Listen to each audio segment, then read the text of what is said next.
नमस्कार दोस्तों, आप जुड़ चुके हैं रियल न्यूज हरियाणा के साथ और मैं करण सिंह समेन। टोहाना शहर की अगर बात करें तो लगातार जब से सर्दियां शुरू हुई हैं तो चोरियों का सिलसिला भी बढ़ गया है। पुलिस प्रशासन भी सख्ते में है क्योंकि टोहाना के हर मोड़, हर चौराहे, हर गली, हर चौक पर पुलिस तैनात है। लेकिन जो टोहाना के अंदर दुर्घटनाएं या हादसे, जो वारदातें बढ़ रही हैं वो निरंतर रुकने का नाम नहीं ले रही हैं। उसी को लेकर टोहाना में पुलिस प्रशासन द्वारा चालान भी काटे जा रहे हैं।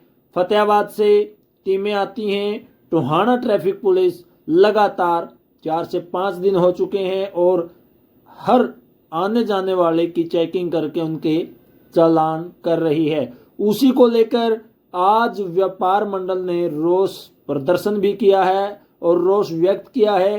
प्रेस कॉन्फ्रेंस कर उन्होंने कहा है अगर प्रशासन इस प्रकार की हरकत से बाज नहीं आया तो वो कुछ अपने व्यापारी भाइयों के साथ मिलकर धरना देने पर मजबूर हो जाएंगे। व्यापार मंडल के प्रधान नरेंद्र ठकराल ने क्या कहा ये हम आपको सुनवाते हैं उन्हीं की जुबानी कि किस प्रकार उन्होंने प्रशासन को चेतावनी दी है और क्या क्या कहा है। तो आइए नरेंद्र ठकराल और राम कुमार सैनी से सुन लेते हैं। सभी मीडिया बंधुओं को मेरा प्रणाम। जो आज की हमने ये प्रेस वार्ता बुलाई है ना, इस प्रेस वार्ता का मेन उद्देश्य टोहाना शहर के अंदर पुलिस द्वारा नाके लगा के आम आदमी को परेशान करने के बारे में ये विस्तृत चर्चा करने के लिए हमने आप लोगों को बुलाया है। टोहाना के अंदर पिछले लगातार कई दिनों से श्रृंखलाबद्ध तरीके से लूटपाट की घटनाएं हो रही हैं। उन लूटपाट की घटनाओं से आम व्यापारी, आम व्यक्ति पीड़ित है, त्रस्त है। उनकी पीड़ा को ध्यान में रखते हुए व्यापार मंडल सदैव व्यापारियों के पक्ष में खड़ा रहा है और आगे भी उनकी जो भी पीड़ा होगी ना उनको लेके हम लोग उनके साथ खड़े हैं। अब पीछे आपने देखा होगा लगातार ये घटनाएं श्रृंखलाबद्ध तरीके से हुई हैं, चाहे वो B13 की बात करें, देव किराना स्टोर की बात करें, सुनील पाइप की बात करें, या रेलवे रोड पे गल्ला उठाने की बात करें, या अनाज मंडी के अंदर 6 ताले तोड़ के चोरी करने की बात करें। इन सारी घटनाओं को लेके आम व्यापारी डरा हुआ है, भयभीत है। और उसके बाद पुलिस ने लगातार नाकेबंदी करके ये जो आम आदमी के ऊपर चालान के नाम का भारी भरकम बोझ डाल के आम आदमी को डराया हुआ है। इससे आम व्यापारी, आम जन अपने आप को डरा हुआ महसूस कर रहा है। अभी मैंने एक वीडियो देखी, उस वीडियो के अंदर एक ट्रैफिक पुलिस कर्मचारी दुकानदार के साथ उलझता हुआ उसकी दुकान में जाके भी उसका चालान कटने की उसको धमकी दे रहा है। बिल्कुल निंदनीय है। व्यापार मंडल इसकी निंदा करता है, कड़े शब्दों में इसकी निंदा करता है और मांग भी करता है। हालांकि मेरी बात भी हुई थी, आज SHO सिटी हमने व्यापार मंडल की कार्यकारिणी की मीटिंग बुलाई हुई थी। SHO सिटी शादीराम जी हमारे यहाँ आए भी थे, उनसे भी चर्चा हुई थी। कल मैंने DSP टोहाना और SP फतेहाबाद को फोन भी किया था और उनकी तरफ से वैसे में लगातार उनके संपर्क हूँ पिछले 5-4 दिनों से। इन चालानों के बारे में लगातार मेरी चर्चा होती है कि आम आदमी परेशान है। ये जो चालान काटे जा रहे हैं, इन चालानों से आम आदमी परेशान है।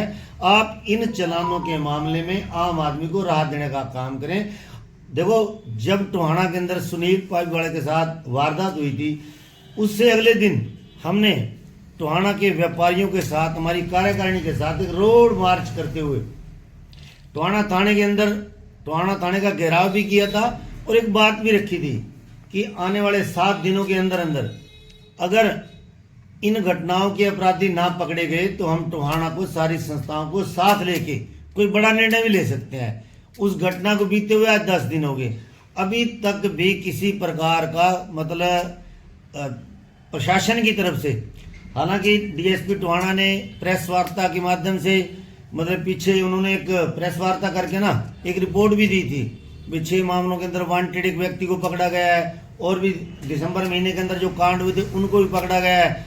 आज मेरी डीएसपी टोहाना से बात हुई है, जो अनाज मंडी में 6 ताले तोड़ के चोरी करने की वारदात हुआ है, उनके जो अपराधी हैं उनको भी पकड़ा गया है। हालांकि वो अपनी सफाई में सारी बातें कह रहे हैं, लेकिन मैं आपके माध्यम से एक बात बता दूं, कुल मिला के टोहाना के व्यापारी का डर आज भी वहीं कायम है। लेकिन मुख्य तौर से जो ये नाके लगा के परेशान किया जा रहा है, मेरी आज आप लोगों के माध्यम से पुरजोर SP Fatehabad, DSP Tohana, SHO city और ये जो ट्रैफिक इंचार्ज चालान काटने पे लगे हुए हैं, चालान काटना नाजायज तरीके से आम आदमी को तंग करना बंद कर दें।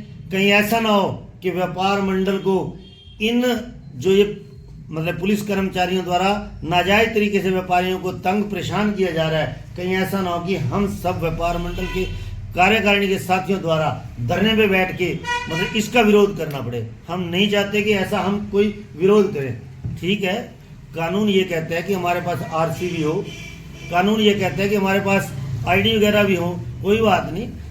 मेरा अनुरोध आपके माध्यम से ये भी है कि जो भी साथी है मतलब अगर अपने साधन पे जा रहा है, अगर उसकी जेब में आईडी के नाम पे आधार कार्ड है, आरसी है, अच्छी बात है, होनी भी चाहिए। लेकिन अगर बाई देवे किसी कारणवश उसकी जेब में कोई आईडी नहीं है और वो शहर के किसी मेन आदमी से अपनी आइडेंटिफिकेशन करवा देता है, तो उस व्यक्ति को चालान के नाम पे परेशान नहीं करना चाहिए। ठीक है, नाके लगा रखे हैं आपने, अच्छी बात है, लेकिन मतलब चालानों के नाम पे पहले तो दुकानदारों में आज के दिन आप देख के चलो डर का माहौल लगातार पिछले लंबे कोरोना से ले लो, कोरोना से लेके तो यहाँ तो जेंट्स पुलिस कर्मियों की ज़्यादा ज़रूरत है और ज़्यादा संख्या में यहाँ होने चाहिए। जो गलत कार्य करने वाले हैं, जो नशा बेचने वाले हैं, अभी तक नशा बेचने वालों की कोई गिरफ्तारी सुनने में नहीं आई, जो कि मेन विषय है हमारे शहर का। हमारे शहर में जो चोरी की वारदात हो रही है उसका मुख्य कारण ही नशा है, क्योंकि नशा अधिक मात्रा में टोहाना में बिक रहा है। और इसी नशे के कारण जो युवा हैं, जो आज भटक चुके हैं अपने मार्ग से, जो नशों में लिप्त हो चुके हैं, वो इन क्राइमों को, जो छोटे क्राइम है, किसी की मोटर उठा ली, किसी का गल्ला उठा लिया, किसी का ताला तोड़ के सिलेंडर उठा लिया, तो इस प्रकार की घटनाएं हैं वो नशे के आदि लोग कर रहे हैं। उस नशे पे अभी तक अंकुश लगने की कोई भी खबर हमें नहीं दिखाई दी, जबकि नशा प्राथमिकता होनी चाहिए पुलिस प्रशासन की कि सबसे पहले जो नशे के आदि लोग हैं, जो नशा बेचने वाले हैं, उन लोगों को सलाखों के पीछे डाला जाए और जो ये क्राइम पीछे लगातार हुए हैं इनकी गिरफ्तारी की जाए। अब जो अनाज मंडी के अंदर ताले तोड़े गए थे और एक और वारदात गल्ला चकने की जो बात आई थी, चोरी हुआ था, उसमें से आज हमारे व्यापार मंडल की आज मीटिंग थी। व्यापार मंडल की मीटिंग खत्म करके जैसे ही हम जा रहे थे तो बीच रास्ते में हमारे एसएचओ वो मिले हैं, उन्होंने हमें आश्वस्त भी किया है कि हमने 2 चोरियां ट्रेस कर ली हैं। भाई 2 चोरियां ट्रेस करते हैं और दूसरियों जो पहले वारदात हुई हैं उसमें भी हमारी जो जांच है पूरे मजबूती से हम कर रहे हैं, वो भी जल्दी ही ट्रेस कर देंगे, उन्होंने हमें आश्वस्त किया है। लेकिन फिर भी हम माननीय एसपी महोदय और हमारे गृह मंत्री अनिल विज जी से हम बार बार अपील करते हैं, आज भी आपके माध्यम से हम गृह मंत्री जी से अपील कर रहे हैं कि टोहाना राजनीतिक गढ़ है, 3 बड़े नेता टोहाना की धरती से आपकी सरकार में है, उसके बावजूद भी टोहाना के साथ ये भेदभाव की राजनीति बंद करें और टोहाना की तरफ पूरा ध्यान दें। क्योंकि टोहाना में 3 बड़े नेता होने के बाद तो यहाँ सुरक्षा के पुख्ता इंतजाम होने चाहिए थे। कोई भी घटना हमारे शहर में नहीं होनी चाहिए थी, लेकिन बड़ी बड़ी घटनाएं हमारे शहर में हुई है। तो ऐसी घटनाओं पर अंकुश लगाने के लिए गृह मंत्री जी वे ज़्यादा से ज़्यादा फोर्स हमारे टोहाना शहर की तरफ भेजने का काम करें, क्योंकि हमारे यहाँ जितनी संख्या पुलिस बल की होनी थी उससे आधी से भी आधी है। सारे जो पद है वो रिक्त पड़े हैं, उनकी भर्ती की जाए, जहाँ से भी भेजें हमारे टोहाना शहर में पुलिस बल की संख्या प्राप्त की जाए। तो हमारा मेन था कि हमने पंजाब बॉर्डर से स्थित होने के कारण टोहाना में नशा बाहर से बहुत आ रहा है। हमने डिमांड की थी कि जैसे फतेहाबाद रोड है, हिसार रोड है और चंडीगढ़ जो मुख्य मार्ग है, इन पर नाके लगाए जाए ताकि बाहर से आने वाला कोई भी शरारती तत्व शहर के अंदर एंट्री ना कर सके और शहर में कोई भी क्राइम करके कोई भी शरारती तत्व शहर से बाहर ना जा सके। वहां हमने नाके की जरूर उनको कहा था, जो आप चालान काटो, चालान उन लोगों के काटो जो आपको लगे